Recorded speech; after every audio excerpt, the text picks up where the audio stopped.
I speak of gentlemen who prefer the company of other gentlemen. Teddy, you don't mean fags, do you? Kitty, don't be off color. That's what they call themselves. No, Mrs. Sunderson, I think that's the word other people use. The word is immaterial. Surely you'd find them when you check for mental illness. Oh, yes, wouldn't you? They're a far cagier opponent than we realize, getting around the tests for mental stability. Perhaps it's because they're not unstable. No, Jay. That's not it. Can't argue with science. They're sick and demented, the poor souls.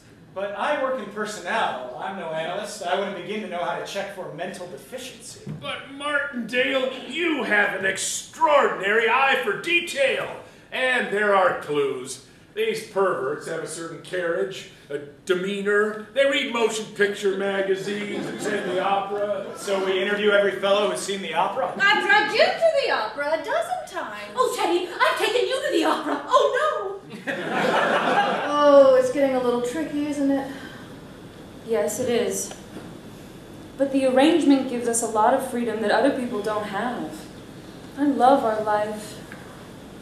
When we're home. Alone. When we're home alone, I love our life. When we're out getting manicures with Kitty Sunderson and gossiping about our husbands, I am frankly underwhelmed by my existence. Everyone puts on a public face, Norma. People are entitled to private lives. Private lives, not secret. I wasn't scheduled to return until June, but they called me home, and they cleared my calendar all the way through autumn. Reassigned everything to Dale Ramsey. Do you know Dale? His wife just had a baby, a boy, 9.5 pounds. Can you imagine? He'd hoped to keep domestic, but they're sending him to Burma for 7 weeks. I do so hate to see a new father torn away from his child. It's important to support strong families, don't you agree? Yes. Family is so important. Well then, let's put our heads together. What can we do to get me back overseas and allow Dale Ramsey to be a proper father to that elephantine infant? I have neither harmed anyone nor broken any laws. I am 46 years old. I have lived my life as I see fit. I have enjoyed the company of a number of bedmates, some less than others. That is my business. I am not vulnerable to blackmail because I have nothing to hide. I am not a security risk, and I won't be stoned like a whore in the public square to satisfy whatever it is Jack Purraboy or Ted Sunderson hope to gain from this. And if you support me, you're just as bad as they are.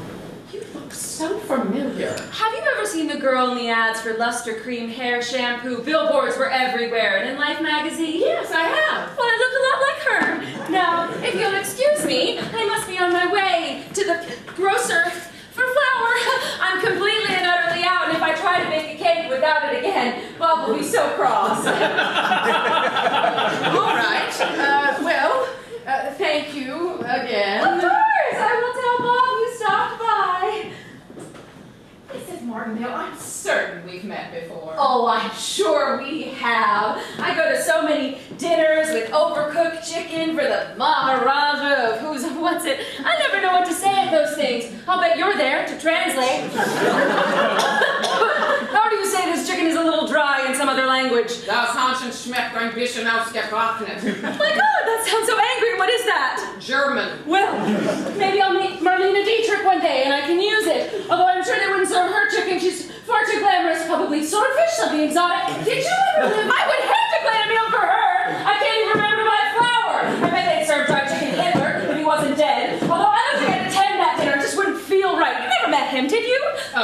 No, I never met Hitler. He was just awful, wasn't he? Yes, he was awful. My goodness, all this chocolate poultry and Nazis, and I still need flour. But I'm so sorry. You have to hear all this blue talk, Bob, darling. How many times was it for you, Professor Pepper? Was that why there's no Mr. Grant anymore? Have a little trouble deciding which side of the fence you belong on? Be nice to me, Bob Martindale. I have nothing to hide.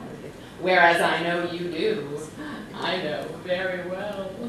You remember how well, don't you, Mildred? Well, this is all irrelevant anyway. It's my word against yours, and who do you think they'll believe? Well, that remains to be seen, but I'll enjoy finding out. Our problem isn't that other people think we're immoral and disgusting. It's that deep down you agree with them. That's a lie. I know you love Jimmy, even though you're embarrassed by the term, but I think you love your life with Millie more.